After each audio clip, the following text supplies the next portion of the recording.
What's your emergency? It's my son. He's suicidal, okay? Please help me find my son. We can have someone out to you within the hour. The next hour?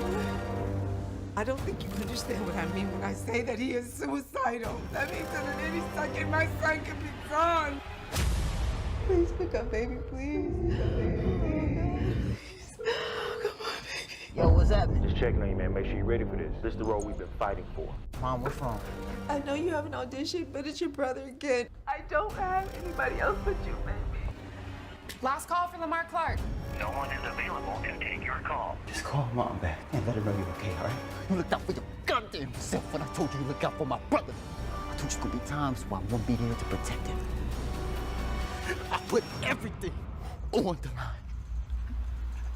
Welcome to the National Newspaper Publishers Association's Let It Be Known. This morning, a new film that many are sure to be talking about, perhaps for a long time. The storyline is this: Devon wants nothing more than to die, but his family wants nothing more than to see him live.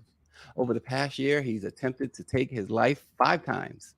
Each time Devon survives, it's a bittersweet feeling, knowing that the next attempt could be right around the corner. And On the Line is the title of the scintillatingly moving new short film. We welcome Brianna Devons, the writer and director of On the Line, an Oscar-qualified live-action short film. Brianna, thanks for joining the Black Press of America. Thank you so much for having me, and thank you for that beautiful introduction. Well, Brianna, first thing is this film seems riveting, and it's not to be confused with the new Mel Gibson-led film of the same name, just so our audience will understand that. But what was your approach as director? Well, this film was based off of my personal story. So, I've been dealing with a suicidal loved one for the past 6 years, and it really was born out of kind of this residual trauma that I've experienced of not having the tools or really just like a community or support system to be able to find support for my brother. And so, yeah, one of the phone calls that I would receive over and over again was from my mom or my grandma saying that your brother's threatening suicide. We don't know what's going on. And it'd be in the middle of a work day or the middle of schoolwork, just there's never a good time to get that call. Right. And so one day I was on set and I got that call over and over again. And it's just, luckily my brother was okay, but just having to go back to work for the next 6 hours and kind of be physically in one place, but then emotionally in another place, it really just I was just like, man, I need to express this because I've been going through this, my own mental health journey with my brother, and how the ripple effects, of mental health or how it can create ripple effects within an entire family. And so I wrote the script that night and went to my friends and I was like, hey guys, I wrote a script. I would love for you guys to take a read. And that was the first time that they actually knew that I was going through this thing. They've known me for, throughout college, throughout high school. And so for them to also be like, wow, Bria had no idea that you and your family were going through this. It was kind of eye-opening for not only my friends, but then also the entire community as we start talking about mental health. So that was kind of like the ignition. That's what started it. It started out from kind of like rooted in kind of trauma. And then I repurposed that trauma into something that can be a communication or a vehicle for communication within Black and Brown communities and honestly throughout the whole world. Yeah, and because it's such a personal film, how challenging was it to write it? Because you also directed, but you wrote it as well. How challenging was that? Oh man, it was extremely challenging because as much as, I was trying to transform this very real lived experience into a narrative, piece of art to be consumed, I was still going through these things. I was still getting these phone calls. I was still, As you were working on this. Yes. Wow. So part of it was like, I need to step away from the art piece and actually deal with what's going on. But, decided to push through it. But the actual production of the film, it was challenging in itself as well because it's such a personal project and, having to relive those feelings and those emotions was hard, but it honestly felt like a form of therapy because I never really had a vehicle to discuss or talk about some of the things that I was going through, some of the things that I know my mom and my family and my brother were going through. And so, yeah, I would say overall it was a good form of therapy, and therapy takes work, right? It's not just Well, you show up y- and it's done. yeah, Yeah, and you mentioned how mental health issues do affect Black and Brown communities the most. Um, the other thing that tends to, from what we understand, affect us too is the fact that we generally don't want to talk about it. Generally don't want to go see a therapist. And you're mentioning that doing this film was therapy for you, or therapeutic for you. Um, so that it became an outlet. definitely. Yeah, it definitely became an outlet, not only for myself, but also for people that worked on the film that either had somebody that they loved, commit suicide, or, or my family, just to be able to see themselves represented on screen. I mean, I had so many people after watching the film come up to myself and the rest of the team and say, "Thank you for making this, because this is the first time I feel seen." Wow. So it was really therapeutic for not only the people behind the scenes creating the film, but then also the viewers to watch the film. Wow. How many tears flowed? How much tears You flowed? know, it's honestly shocking. It was shocking, because it's like, you create an art piece and you hope people will receive the kind of emotional beats that you put into it, and you never know. You never know how people are going to receive your art. Yeah. But yeah, every single time we showed the film, people were moved, and it was just amazing to hear all the stories of people feeling seen, not only within one character, but there was so many different ways that somebody could see themselves, whether it's the mom's journey of, not knowing how to, be able to save her son, essentially. Like, what do you Hmm. do in that situation, especially when you have two kids, one who's working on their career, another one who's dealing with mental health, and you're trying to find the happy medium between the two. So there was a lot of people that resonated with that story. A lot of people resonated with Lamar's journey of being stuck in two places at once, Hmm. either within, your career and your family, or, also your own suicidal thoughts of like, I want to be this, but this is what my brain is telling me that I am. So, so it was a universal message that we created through all the characters, and that was really important to me. Is it's Yeah, not just like my story. I wanted it to be a story that everybody could resonate with. absolutely. And what inspired you to enter into the world of films, making films?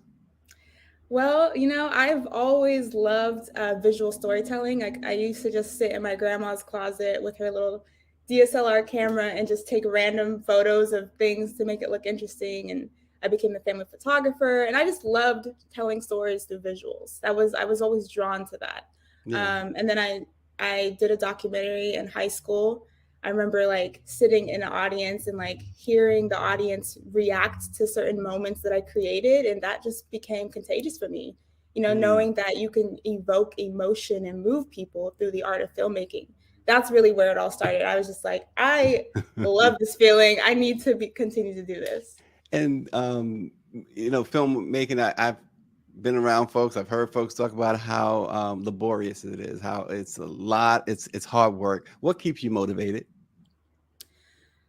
It's hard work, but I love a challenge. I've always just been that type of person that if it's easy, I'm not really interested. I'm excited about all the opportunities that you have in filmmaking. No story is the same. How do you take a medium that's been part of history for so many years and recreate or redefine, a universal message? How do you Yeah. continue to move people, especially in this day and age where there's so much information that we're being inundated with? I find that exciting, and yeah, I I like the hard work. You like a challenge. Yeah. How would you describe your directing style? Well, this was my first time directing. So I would say my directing style is very much, um, I trust the actor. Like, I trust the actor wholeheartedly. I give them the tools. I make my fine adjustments, but as far as like micromanagement, I'm not that type of director. I want the actor to feel free to take what they see, from the words, and transform it in that way. So, yeah, I don't know if there's a correct term for Yeah. that, but that's Hey, I take it. I'm all I'll about accept that. collaboration. Yeah. We're talking with Brianna Devons, the writer, director of On the Line, and it's an Oscar qualified live action short film. To be Oscar qualified, Brianna, what does that do for you? What does it mean to you? What does it mean to be Oscar qualified? It's just a, surreal journey. It just is amazing to know how, being vulnerable and opening up about this very dark part of my life and part of my family's life has opened up so many opportunities, not only for the people part of the film, but then also just my family as well, of just being able to like get our story out there. And it just shows that there's power in vulnerability and power in community. And so to know that our film, our little bootstrapped film that was made on a shoestring budget, with a bunch of friends from college, is now in contention for the Oscars is just, I have to pinch myself, because that was never the goal. The goal was never to win an Oscar. The goal was to bring mental health to the biggest stage, possible. Bring the conversation of mental health to the biggest stage. And thankfully, the Oscars can, be a vehicle for that.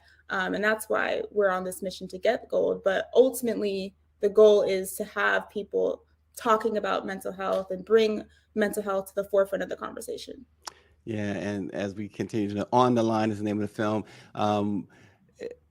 We know it's a personal story as well. Like we've already gone into that, but when did you know or feel comfortable that it was what you really wanted to share with a large audience?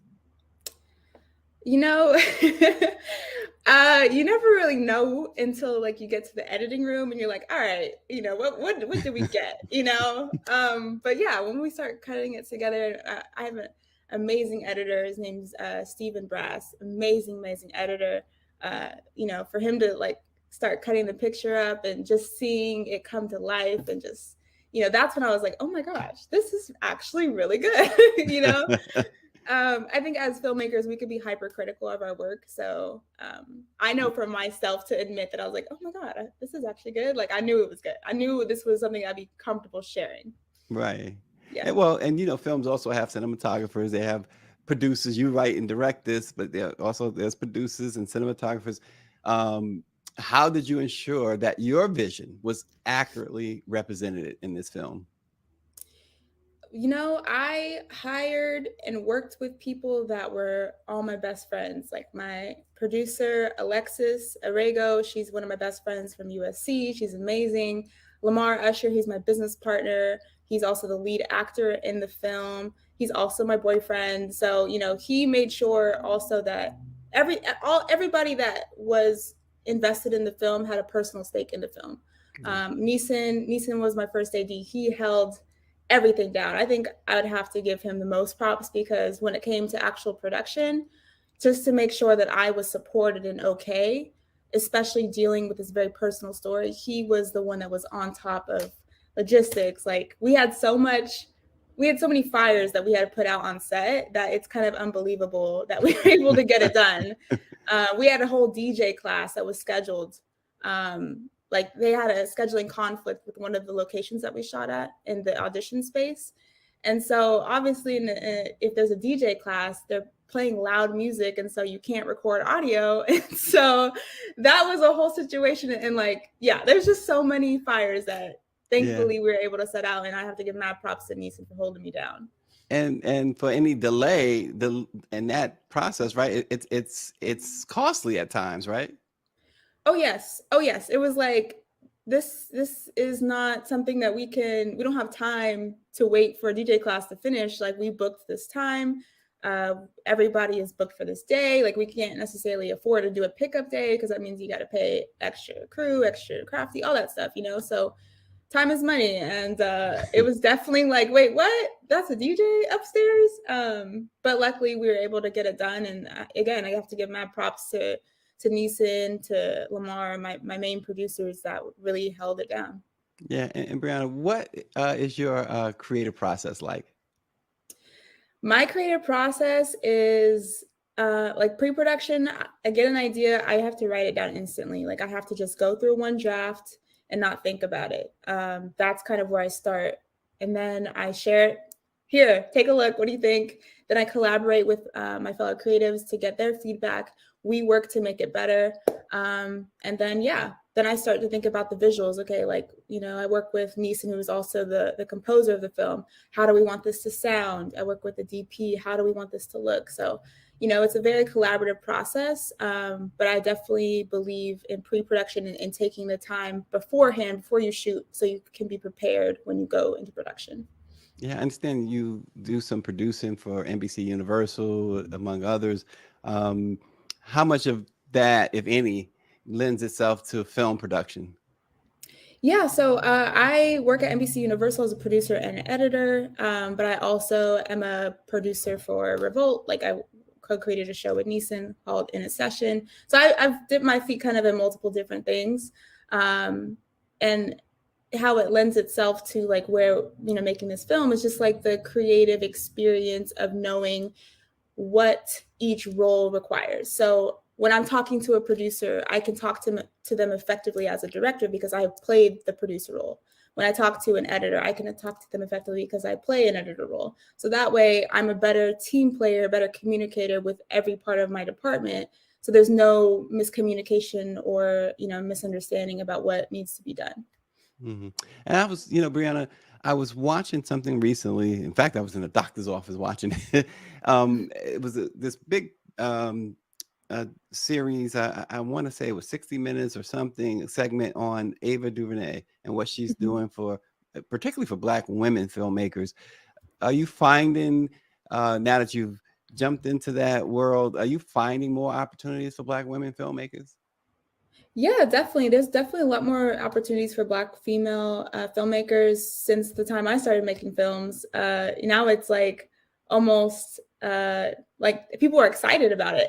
Just like, oh, this is very interesting. So yeah, there's a lot of the industry has changed in that way. I definitely feel like there's a lot more room to grow.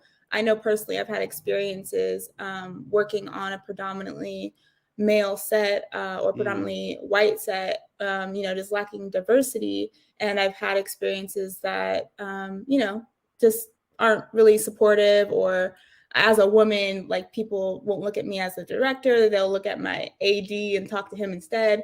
So, you know, it's those challenges that you have to just kind of brush off because, you know, at the end of the day, you got to get the job done. But those things are definitely still prevalent. You just have to take it for what it is, make sure people know it's not acceptable, and push it forward. Yeah, and so on the line, tell us, without giving the whole thing away, tell us what might surprise folks when they see this film. And for you personally, if you can share what really stood out to you. So something that would surprise people if they saw this film is that it's not necessarily a film about suicide. A lot of the times we see films that have some type of suicide kind of like projected in the film, but the film universally is not about suicide. So I think that's kind of the biggest surprise is, you know, you would think that this film would be sad and depressing and, oh, it's going to be hard to watch, but it's not one of those films. I definitely feel, you know, this film is more so about hope. It's about hope at the end of the day. And so that's I think is the biggest. And isn't that important too when you're talking about mental health, when you talk about suicide, is to leave an audience. I know we're into entertainment and whatever goes, but isn't that important to leave hope in a when you're talking about such a touchy subject like this? 100%, because, you know, if you don't have hope, then what do you have, you know? And so hope is so important for anyone that's, you know, in connection to either mental health or just life in general. If you don't have hope, you don't have anything else to hold on to. And so that's what we wanted to show, is that, like, while, you know, there might not be a huge victory and depression might not be solved, you know, in the next 30 seconds. It's like these small wins, right? And that's kind of like the thing that I've experienced with my family is that, like, you know, we might not cure depression, we might not cure the suicidal ideation, but having my brother call me, pick up the phone and give me a call is a win. Pick up the phone, give me a call, say I love you is a win. It's like these small things that people do that are suffering from depression that are huge obstacles for them, that we have to celebrate. We have to celebrate that we have to acknowledge that they're trying, you know, and that's really kind of the message that I wanted to show in the film, release the stigma against mental health and release the idea that this is always a choice and people that are suffering from depression are just being selfish, because a lot of times it's not the case. A lot of times depression is a disease and we don't treat depression as a disease. Yeah, and your loved ones, your family, those close to you, what's been their reaction to the film? So my brother was like the person that I was the most worried about to watch the film. It was like, hey, bro, I made a film about our experience, But yeah, he watched the film. His only critique was he wished that it was longer. And I was like, that's the best critique I could ever get. Yeah. So yeah, he was super proud of me. Like, we premiered the film at LA Live. At the Chinese Theater, which is a historic theater in Los Angeles. So to have him come out and support me, that's a huge win for me, to have him, come to LA and, just be a part of the experience. Just came full circle for me. So I was super grateful that he loved the film and that he just wished that it was longer. I was like, cool, we can make it longer, no problem. Yeah. My mom, my mom, she's super emotional and super proud. She's just, just kind of was lost for words for the film, because her journey is depicted in the film, and she really felt like we nailed it. She felt like I felt all these feelings. So yeah, it was just a beautiful experience to see my family there and to know that they were proud of what we made. And you must have been nervous too when they came. I was extremely nervous. I was like, this is, it's hard when you base something off of your family's experience and you hope that they enjoy it, that they think it's good, and that they're not triggered by it. That was also my biggest concern, is I didn't want to trigger my family. I definitely gave them a trigger warning, like, this is what's going to be depicted. There's no type of visuals of suicide, but this is the emotions that are being depicted. And they said it was amazing. So I was super grateful for that. Yeah, I was writing this book based on my family, and I was reading it to some of my siblings. My sisters, you can't tell that. You just can't. That's so funny. So, is there I know when directors, producers, writers, you never stop. So, is there something coming up after On the Line from Brianna Devons? Yeah. I'm actually in pre-production right now. I'm working on another short film. It's called Lost in Words, and it deals with grief, and it deals with two siblings that are on two separate spectrums of like a neurotypical sibling and a non-neurotypical sibling, and how those two siblings find commonality when communication isn't there. So it deals with autism, but it's not a film about autism, but it deals with the lack of communication with autism, how neurotypical people expect non-neurotypical people to respond to these certain situations. But when grief happens, when death happens, there's never really a right response to that. So that's what the film explores, is, kind of like our expectations with one another when there's multiple different ways to react. Wow, Brianna is tackling the heavy issues. I'm about creating impact. That's my main thing. I'm blessed enough to be able-bodied, able-minded, and so that's the vehicle that I want to. I want to use film as a vehicle to express, these types of ideas, to connect different communities. Is there a website or something people can follow you on? Yeah. I have a production company. It's called Royale, ROYALE Coalition, COALITION.com. You can search Brianna Devons. You'll find me everywhere else. Awesome. Brianna Devons is the writer and director of On the Line. You've got to check it out. We're going to check it out, that's for sure. And hopefully, and not too distant future, we can have you back to talk about other projects you're doing. Definitely. Hopefully when I come back, I have the gold in my hands. Yes, and, indeed. We can talk about that. We're going to look for that Oscar speech too. So start writing. Oh, yes. Okay. For sure. Brianna Devons, again, the writer and director of On the Line. You got to check it out. It's just from the trailer itself, it's one of those films that make you say, oh, I can't wait for it to come out. I'm first online. So thank you so much, Brianna, for sharing this important story. And it's a very important story. I mean, we laugh, but it's a very important story, particularly for folks who look like us. So thanks for joining the Black Press of America's Let It Be Known, and have a great time with this film. And we'll see you at the Oscars. Everybody, thanks for joining us. Have a great, great day. Thank you so